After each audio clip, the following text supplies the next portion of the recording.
Hi, everyone, and welcome to episode 11 of The Only Way is Ethics. And I am pleased to say we have Gerry Bolger with us. Gerry, thank you ever so much for taking the time to join us on this episode.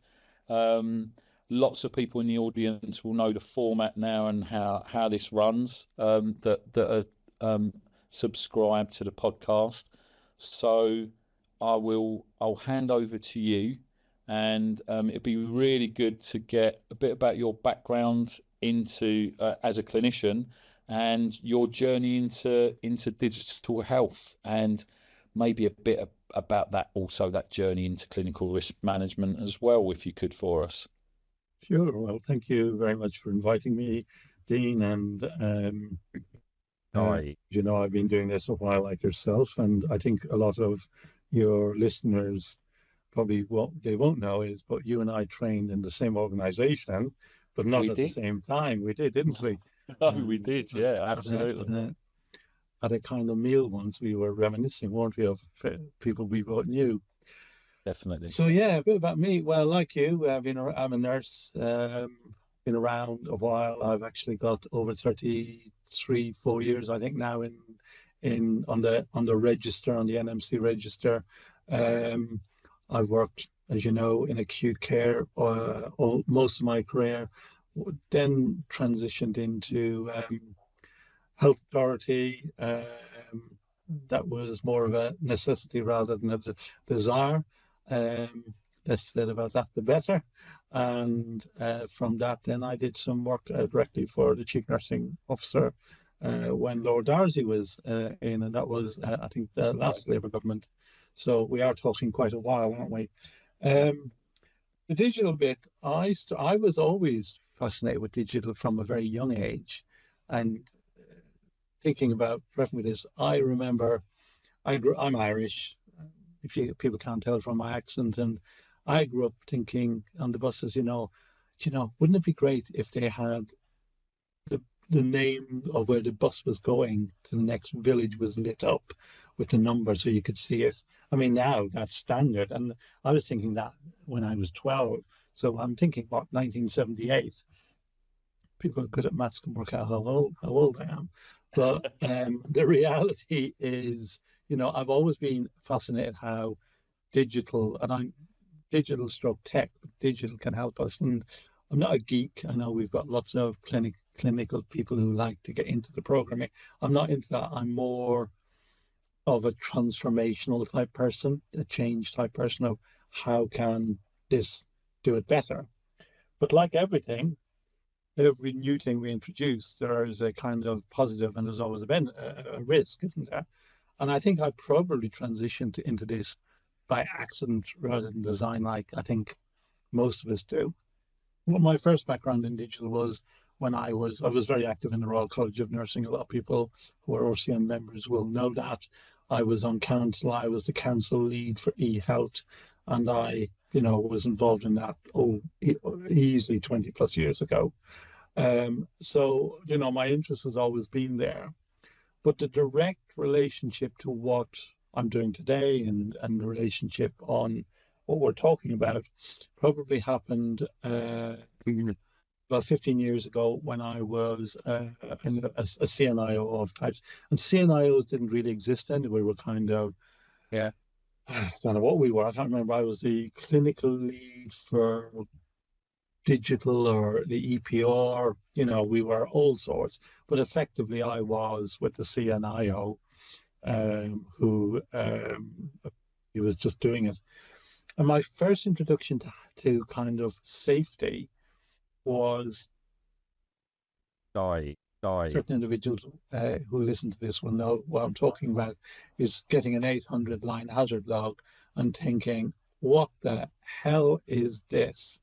And what sort of language is this written in a way that, and trying to separate out what's risky. But that was my introduction from the kind of consumer end of, this is a big EPR, one of the big early ones, and hundreds of lines of trying to work out, where was the risk. And actually, it was not easy to work out. Yeah. Neither were the actual controls or, the mitigations that we now talk about. Some of them were, to be quite frank, pie in the sky. Um, Training Right. is the default for nearly everything, but as we know, training is probably the least effective training. Because if training worked, we wouldn't have half the problems, would we? Yeah. And I've recently helped train up a CSO, and I said if somebody says training, it's weak. Simple. It's weak. It's a weak control, because it just is. And and I actually found when we were introducing our EPR, and I'll stop talking in a sec, I found that the training was almost an orientation. And actually, once the product went live with the floor walkers, that's when people were really being trained because they were Yeah. using it with somebody at their elbow. Now, I know that's not the right way of interpreting it, but actually, people understood it because they were using it as opposed to getting a piece of software and being shown it and not understanding the context of how you will be using it in real life. And there's a really big difference in that. And actually, if you can narrow that down, your success in getting people to use it without many errors actually reduces. So that's my view. So that's how I got into this. I more recently I then got a phone call from a well-known person in this space. Who I don't think she'd mind me mentioning her name, Ann Cooper, on a Saturday morning. We were in COVID, and do you fancy a challenge? And we've got a 3 month stint for NHSX to help them. They need a clinical safety officer, Right. and I said, yeah, I suppose. Yeah, why not? Why not? Yeah. What's the Yeah. worst we can? What's the worst I can do? And I did that not on my own. I did it with another well-known person. You won't mind me mentioning his name, Paul Llewellyn, who absolutely, I hadn't been properly trained. I kind of knew it from the other Yeah. end, but Paul brought me through it, and I couldn't have had a better mentor on that. And that would start off as a 3 month piece of work, ended up being 3.5 years. Paul stayed on a bit longer. And then I've done, a number of individual pieces of work with for my own company, which I set up, Digital Gerry Services, where I do some CSO, EPR transformation, and some mentoring around some of the nuances of clinical safety, particularly around methodology, the Voltaire methodology, as you know.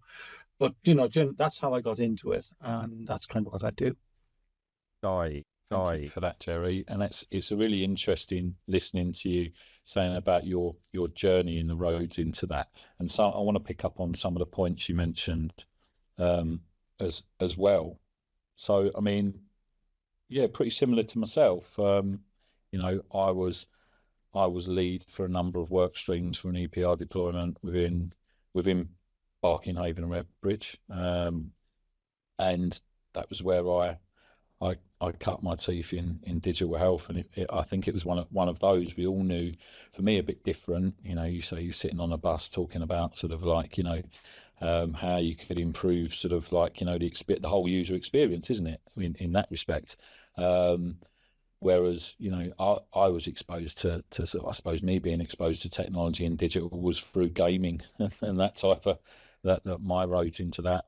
Um, but then looking at digital from a whole different perspective and how it could sort of support care and the Mm, delivery of care and enabling care, and I found it absolutely fascinating in that respect. When you actually get under the bonnet and you actually start being exposed to that, it's really sort of like and then obviously we risk assess every day, don't we, as clinicians, and it's really interesting then to apply that, and it's great when you're talking about sort of your journey, and that must have been really challenging and but really rewarding as well, being like exposed to a project at a national level. mm, And I'm sure if Paul Llewellyn watches this, he'll have a big head now around sort of like you bigging him up, but he's absolutely fantastic, and I yeah, second that. He's yeah. he's a fountain of knowledge in relation to that, and we will be getting Paul on as a guest. Um, uh, at some point as well. And obviously we can pick up on that. But it's interesting you mentioned about training Mm. and saying about it being sort of like a weak control. And I agree with you.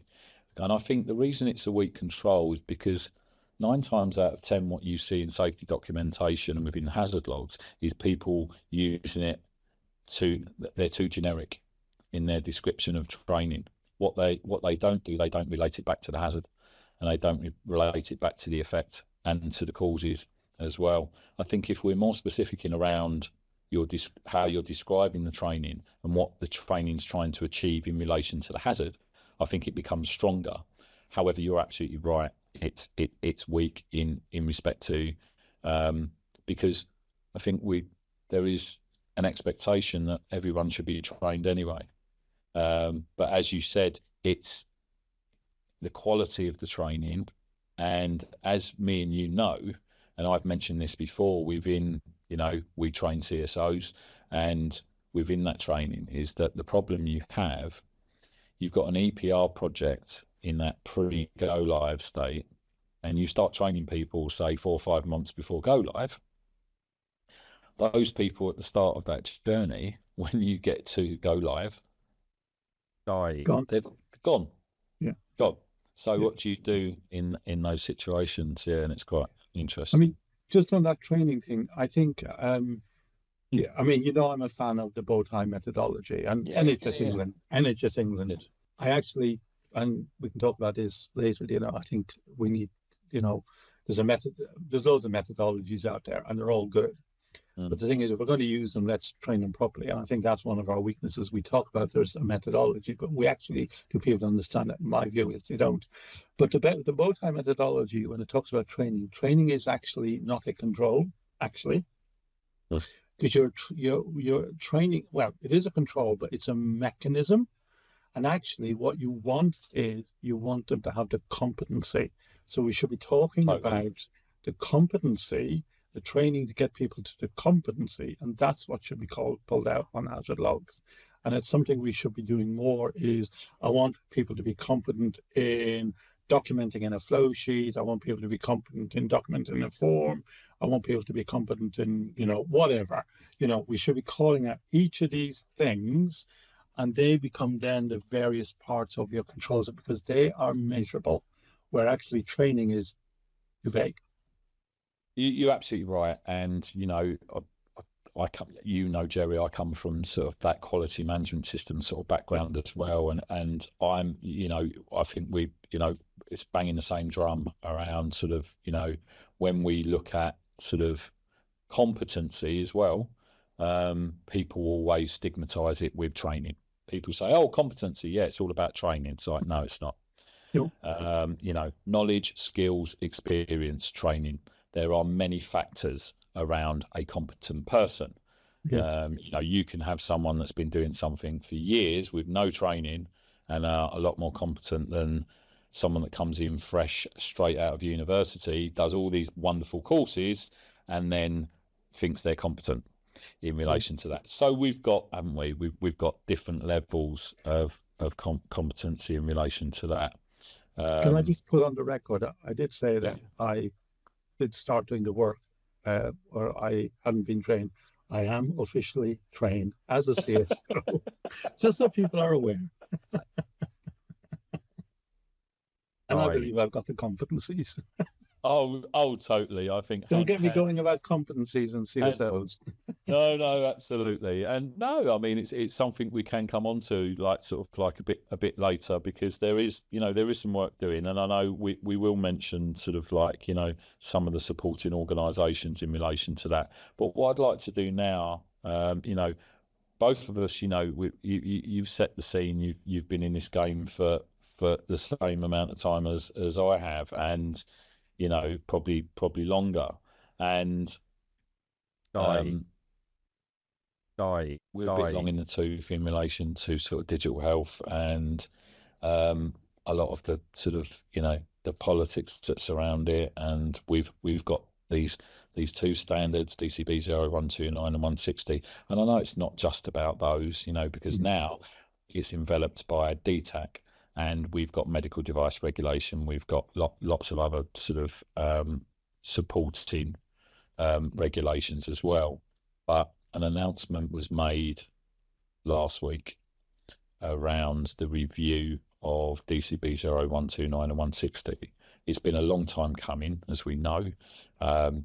Revision date of 2018 on the standards. And as I say to a lot of people, in the last 6 years, nothing's happened, has it, Gerry? We haven't gone on this journey of a pandemic, and digital health has just accelerated to the extent where we're at a point where we've got and I'm going to put this out there, we've got a broken NHS at the moment, and digital health is moving at 100 miles an hour, and we need this review. Yeah. However, the article that got put out by Digital Health was very much focused on EPRs. There was just a mention around the support for EPRs and EPR deployments, and I get it. It's quite big at the moment, and there are a lot of EPR deployments that are happening, but we need to, we don't want to lose a focus and raising awareness that this isn't just about EPRs. This is about digital health. Yeah. This is about digital health technologies, the holistic piece, in relation to that. And it'd be really good to get your views around sort of, and your ideas around, so this announcement's been made. What would be your approach? And are there, if you can give me two things that you feel need to change in relation to the standards. Okay. Well, first, let me I think everybody welcomes this. Well, definitely in the digital clinical safety world, I think everybody who's doing this welcomes this, partially because we're dealing with a set of standards that are out of date, not entirely, but we're in a very different digital era than when they were directed. The toolkit is out of date. It's not practical for some of the complexity. Like I've just mentioned, an 800 line hazard log now. When you get an 800 line hazard log today, probably you would for a full EPR, you would. I definitely got a 400 line one for a clinical module recently, in a work I was doing in a trust in the Midlands. And, the challenges, the way we work have actually changed. When those standards were developed, we didn't have AI, or we did actually. We just called some of it algorithms, let's be honest. But it's getting more advanced. It wasn't at the forefront, was it, Gerry? It wasn't at the forefront, and there will be other things coming. So I think a review is absolutely welcome. I think it would be really important that it's done in a way that actually is very encompassing. I suppose the first thing is in a review of this, I think there's possibly two things.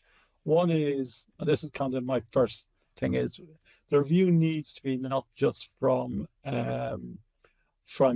clinical safety perspective, it needs to be from organizational perspective, and it needs to be from the manufacturing perspective, as in third-party organizations, because the 129 applies to them, the 160 applies to implementing organizations, and as we know, that includes the private sector that's providing NHS care. Everybody's perspective is actually kind of relevant. The key thing, though, is what is it we're trying to achieve? There's a huge amount of workload, and somebody described to me recently, clinical safety, you can make it, you can turn it into an industry. And at first I was slightly taken aback, and wasn't offended, possibly with a small O, but actually I then turned it around in my response, said, well, is safety an industry? Is safety in aviation an industry? And if that's the case, then I don't think we should be apologizing for actually ensuring that what we're implementing is absolutely safe. I've got a pilot's license. I don't fly anymore, but I've got a pilot's license. Safety is paramount. You get yourself into effectively a small. I flew from Stapleford up the road, but I flew up, with one engine. Effectively, it's like a small mini with a plank on top, and you take off. And you want to make sure you come. That's effectively a Cessna. Yeah. That's effectively a Yeah, Cessna. yeah, yeah, yeah, yeah. And you want to make sure, and you work with checklists, you work with all of that, and there Right. is logs for the engine, there's logs for the propeller, there is logs for everything that is done to make sure that aircraft is safe. Does anybody push back on that? Absolutely no. Do people like it? Probably not, but actually that is what has had to be done. And we have to have this Right. acceptance culture that clinical safety is not optional, because I think that's sometimes what has been happening. There's this optionality of this. So implementing organizations, are part of that conversation. And actually we need to understand why some are not implementing it or not implementing it sufficiently. I think then the second thing is we need to look at potentially proportionality in some ways. And now that's not saying that we don't apply the standards as they're meant. But there is Right. one thing doing an EPR, and there's another thing doing a very small module. Yeah. And I'm not saying the methodology, the principle shouldn't be the same, but there is, I'm not saying we shouldn't be doing a clinical safety management plan. I'm not saying that. I'm saying there needs to be kind of small scale and major scale, and there is a risk proportionality here. And, maybe that's something that people manage in their own way. But, if you look at the standards today, you have to produce the outputs.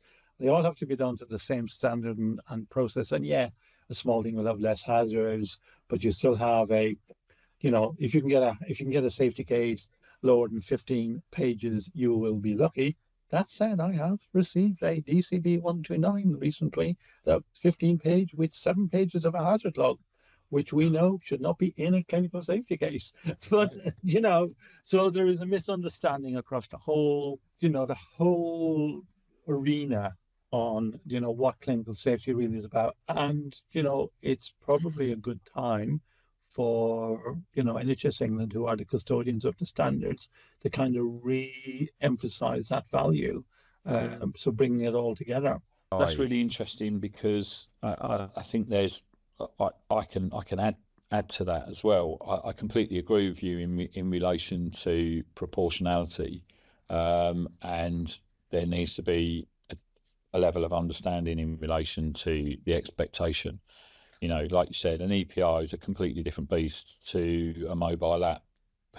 Potentially, we're not saying this isn't, Yeah. and it's just to say to the audience, this isn't clear cut. We're not saying that there is, but there is potentially Right. lower risk, or the risk profile for an individual application maybe less than for an EPR, but Yeah.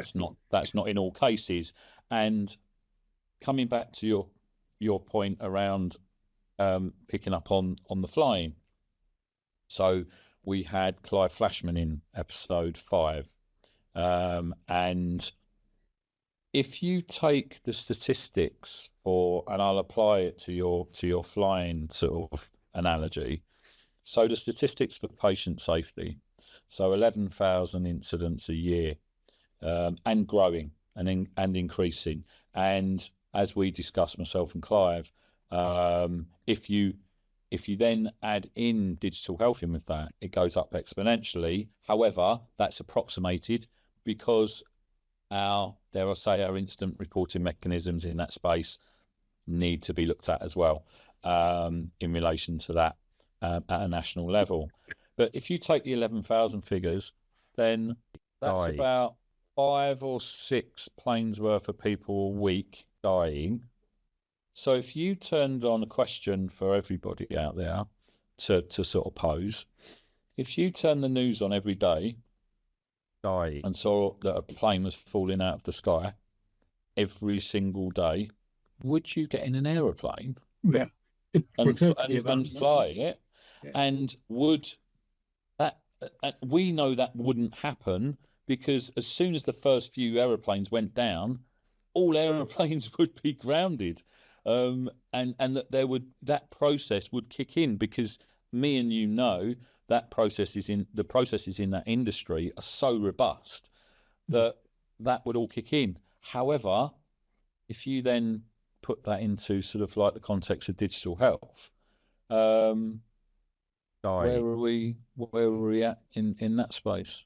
Yeah, let's put it into context. You're absolutely right. The Airbus 380, if it's just full economy, it's got 1835 actually. Saw them and I. But basically that'd be about 9 of those dropping out. Now, if one aircraft crashes, people get anxious.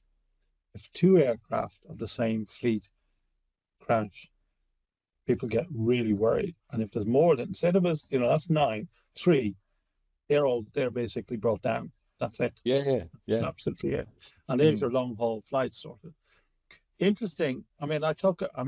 Sorry, I'm not promoting Bowtie as a method, but Bowtie is a methodology. It is just a risk methodology. But actually, the civil aviation mandate that. And that's a really interesting point. The civil aviation mandate that for airlines, for aerodromes or airports operating it, for their whole risk analysis and a whole risk assessment. And it's really interesting that industry generally as a whole look at these, because it helps people see the risk. And that's why Bowtie is good. It helps people see risk rather than trying to work it out from a bloody spreadsheet, to be quite frank. And, I'm passionate about that. But the other thing that's really interesting about aviation in particular is the culture is different.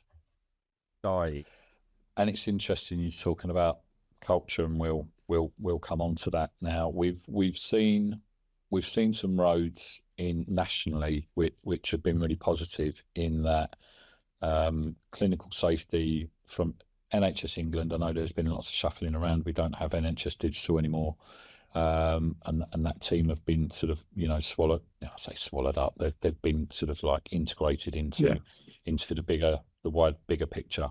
And as part of that process, clinical safety has been moved under patient safety, which is, for me, is a positive. But I'm very surprised that message or that mandate has not been supported or cascaded down through the health organisations, because I work with a lot of health organisations. I know you, Gerry, have worked with a number of them as well, and still that clinical safety still sits under digital. It doesn't sit under patient safety, and there's an amount of awareness raising that needs to be done in relation to that, which then leads on to that whole cultural piece, doesn't it? And that governance. And it would be interesting to sort of, to have a chat around that. And because I know obviously where you've worked, what your views are in relation to that. Well, it's kind of the second part of the question I didn't answer. The second thing, I'll answer your question, but the second part of the announcement, which is, I think there needs to be a real stand back and look at where the standards set, because what we've got, the way I see it, and I don't think I'm being too outspoken here, is we've got a set of standards established by law, which is great. Let's be honest, the other devolved administrations don't have this, but we have a set of standards that are not being enforced. And what we've got is, we have got as always in the NHS, the principle of optionalization. Oh, well, it's optional until we've got either the CQC or somebody else, staring, they need to be staring down the barrel of a gun before some of this stuff needs to be implemented, how we manage that. And a really good analogy of this, actually, and I've just done some recently, I've just been doing some training for being a digital a data protection officer for a charity I'm working with. And, This would scare the bee. This would scare the hell out of the NHS. If you do not comply with the data protection standards, the fines are really simple. It's 2% of your income or 10,000 euros. And that's for tier 10 million euros. That's for tier one. If you don't apply the standards at all and don't have the bulk of the stuff in, it is 4% of your income or 20 million, whichever is the highest. Yeah. I'm not saying this is the way we need to go, but if we're going to review these standards and we're going to review where they sit, we need to actually review them that there needs to be an enforcement approach to this. Now, whether that is the CQC, whether that is MHRA, whether that is NHS England creates a body responsible for this that sits with patient safety. I agree. I absolutely agree it needs to sit with patient safety. And one of the things I achieved in my last organisation is I helped to start getting that direction going. It kind of creates a bit of an uncomfortableness. Oh, sorry, my sunlight's gone here a bit. Apologies. It might come back in a second. Let me move things. It might actually it creates a bit of an uncomfortableness at the beginning because people are asking lots of questions, which are absolutely right. But at least people are engaging on the topic. But until organizations fully take this on board, that this is fundamentally a patient safety issue and not a digital issue, then that won't happen. Interestingly, in the NHS contract, I'm sure you know this, but a lot of people will not, is the requirement to have a clinical safety officer and follow the standards is actually in the NHS contract every year. I think it's actually section 28, if I remember memories. But unfortunately, it's under a data standard. And actually, that's the problem. It needs to be moved from a data standard to being a patient safety standard. And it needs to align with, because what I find, Gerry, is that, when I've reviewed risk management policies within health organisations, it's not clear cut. Clinical safety, clinical risk management doesn't appear in risk management policies, and surprisingly, even patient safety in respect to risk tolerance is lower down in some risk management policies than financial and reputational risk, which I absolutely sort of fall off my chair when I see that. Well, I've experienced that. It should be number one. It should be number one in respect to that. Now, we have. Can I just add something to that? Yeah, of course you can. And I'm going to be a bit controversial here. I think that's what the podcast is for, Gerry. And I don't know whether you'll agree with me on this, but that attitude is probably more out there than we realize. And understandably, the NHS is going through a really tough time, and money is one of their biggest challenges. As well as flow and everything else. And it's not just the acute sector; it's across the whole of the NHS. And if we're kind of pushing this on them, which is absolutely required because we're moving so much of our digital, our transformation, the services have got a digital foundation. So therefore, this is not optional. But I can't guarantee this, but I would not be at all surprised that our next Mid-Staffordshire type event will have a digital undertone. I completely agree with you. And the reason I say that is I bet there is not one organisation out there. Actually, I know this, and you know this. There is not one organisation out there that has got 100% of their digital solutions meeting the DCB 160. So therefore, we have got, taking the aviation analogy, we've got airplanes flying all over the place. We have no idea the state of their engine, their propeller, anything like that. And any piece could fall off any time. Yeah. And, you know, it depends. It doesn't have to be your EPR. It could be your TIE, your trust integration engine could be playing up and, we're not getting the right alerts and there's millions of messages, millions of, look, we've had letters got lost. This has all got a digital background. And I think we could face a really big, quite sad state of affairs because we haven't applied the principles right, and patients could get harmed, sadly. And in relation to that, Gerry, I think trying to get the message across really difficult for me in some of the work that I do, and I don't know what your thoughts on this. I know there's realization. Well, whether there's realization that the proper way to do this is it needs to be supported from the top down, and that if you don't get buy-in, we know this firsthand. If you don't get buy-in from top management and from the people that actually are sort of steering the direction of a lot of these regulations within organisations, then it doesn't work. And the attitudes that we see at a certain level, at the C-suite level as well, and I think a lot of those attitudes is because they don't know. And if we raise awareness and do it in the right way within organisations and start creating that groundswell and building that momentum, then that's the only way. But it needs to be sustained.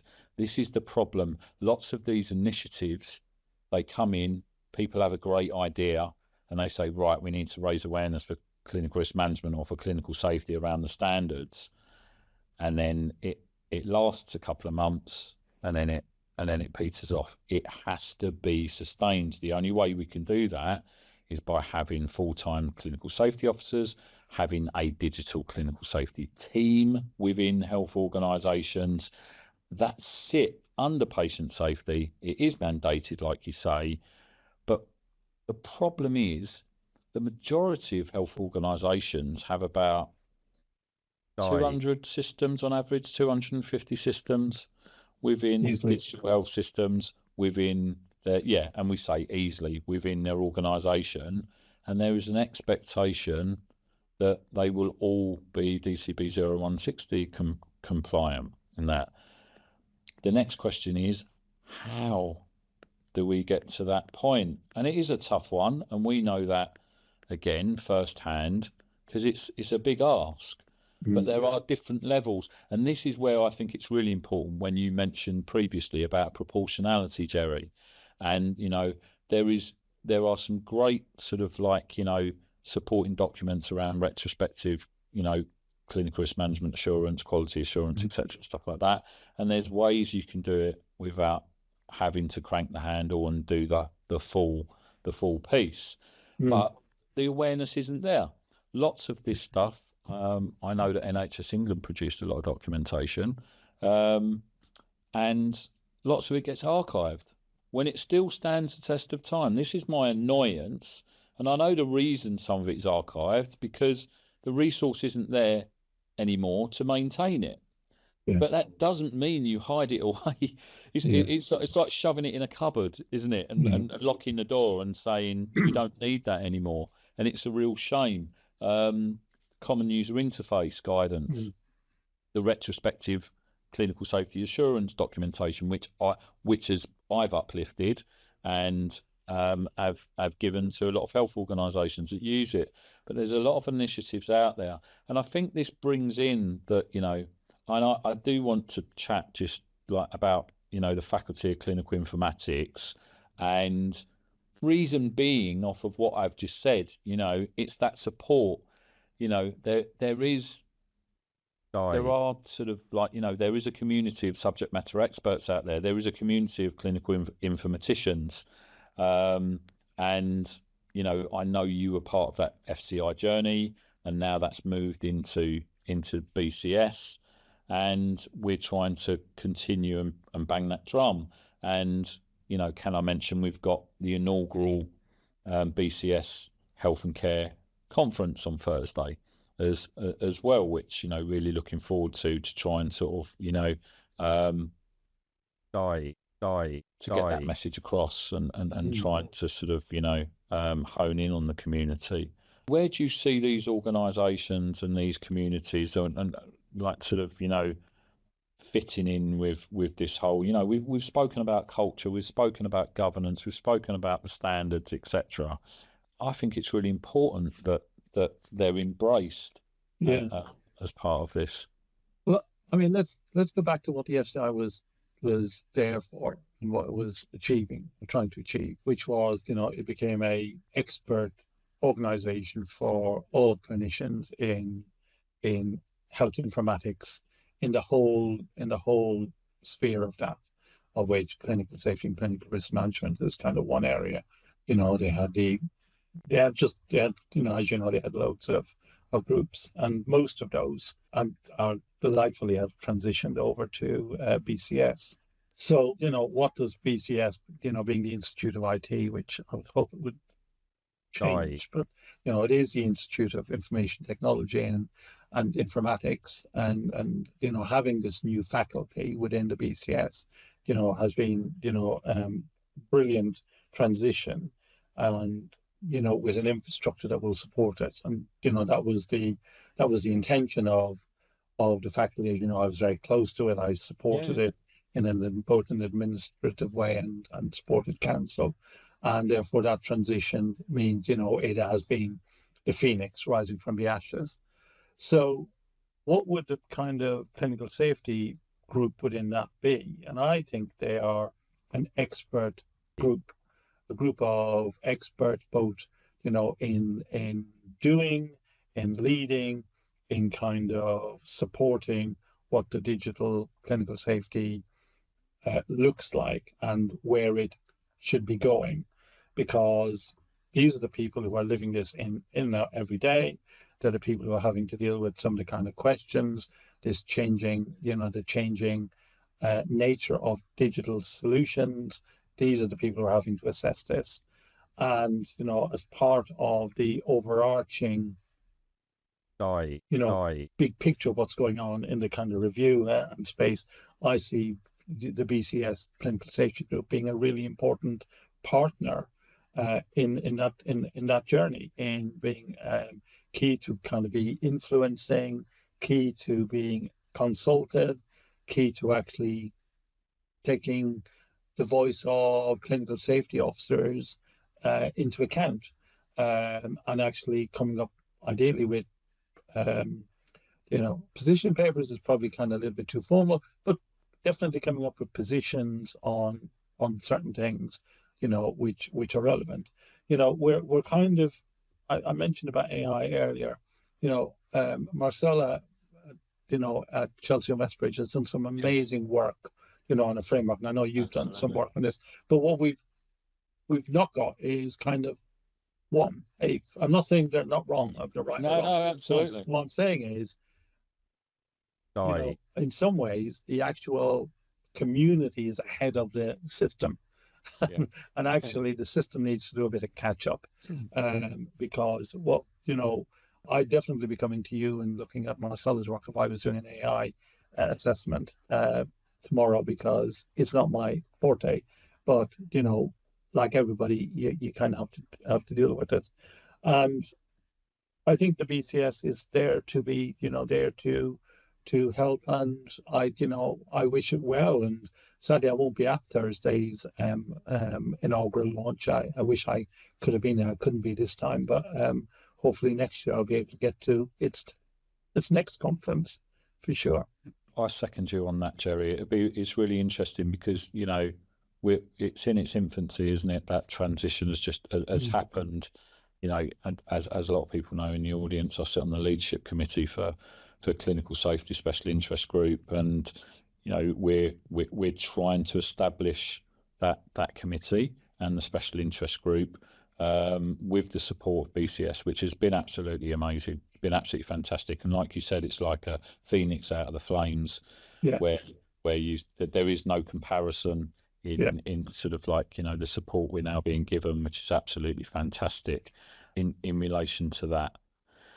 Rounding up, then, I always like to put my guests on the spot at at the end of these sessions. Don't panic; it's not too sort of arduous. I've been around a long time. I don't. I know you have. I know you have, Gerry. You don't mind me putting you on the spot.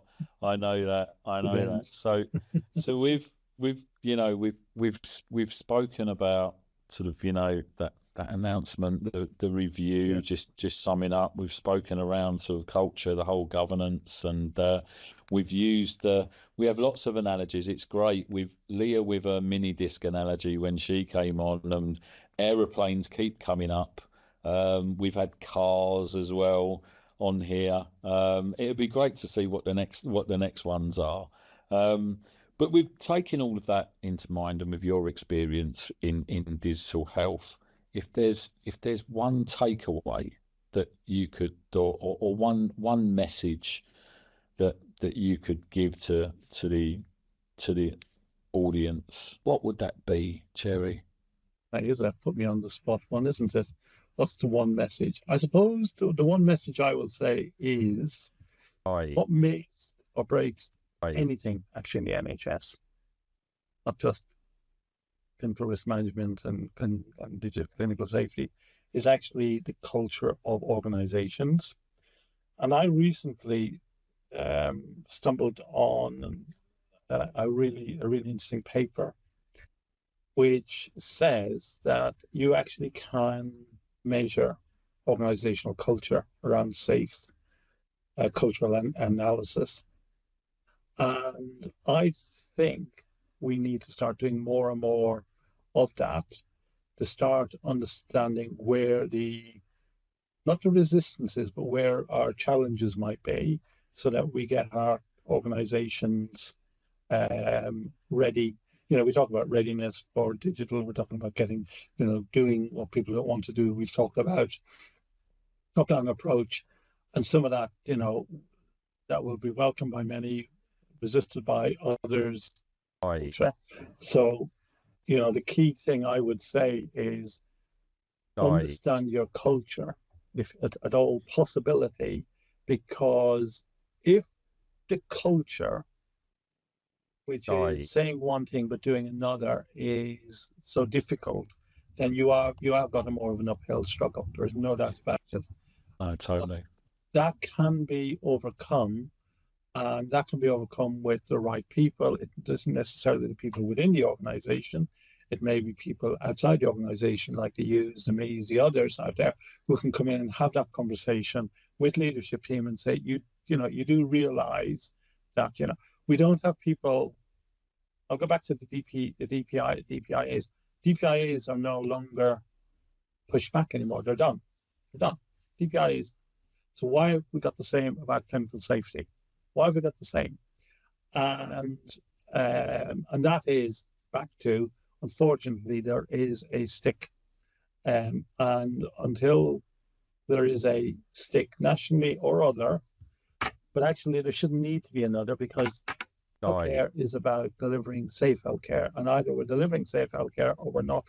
And digital is not optional in safe healthcare. It's said it is safe. It has to be safe. So, you know, and you know, I would hate to be, you know, I've been on a board, albeit for a year. You know, I would have hate, and probably there was a lot of ignorance then, and you know, there was digital solutions then, and was it pre-2018? It probably was. It was pre-2018. So in some ways, got away with it. But the reality is, you know, I'd hate to be on a board today implementing something of significance. You know, you could argue everything should go through the board. Boards will push back. It should be stuff of relevance, I would say. You know, organization wide, high risk wide. You know, all of that stuff. I'd hate to be a director of nursing, which I was, not knowing that this was going in and what the risk rating looked like.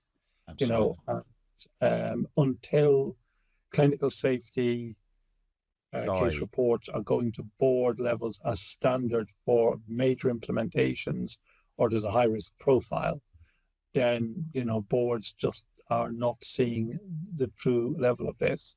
And that's what's missing in the standards. It talks about it in the management, but it doesn't talk about boards specifically. So all of this is really important. So it's going forward. So I hope people just can do that. Think about that. Gerry, it's been an absolute pleasure talking to you. I know, knowing you well and you know me, we could sit here all day and wax lyrical about sort of digital health and the issues around it. It's been absolutely fantastic. I'm sure the people out there sort of that are listening have got lots of takeaways from our discussions, and we would love to invite you back on down the line so we can sort of from our discussions see where some of this has got to. Yeah. It'd be really interesting to sort of to see that. Thank you once again for joining us for episode 11 of The Only Way is Ethics. To the audience out there, thank you ever so much for listening, and join us again for episode 12, which will be coming to you next week, and it will be the inaugural episode of our spin-off Ethics Unplugged CSO Insights with Kay Reynolds, which will be this month as well. So thank you all for joining. You can find us on Spotify and YouTube. Thanks again, Gerry.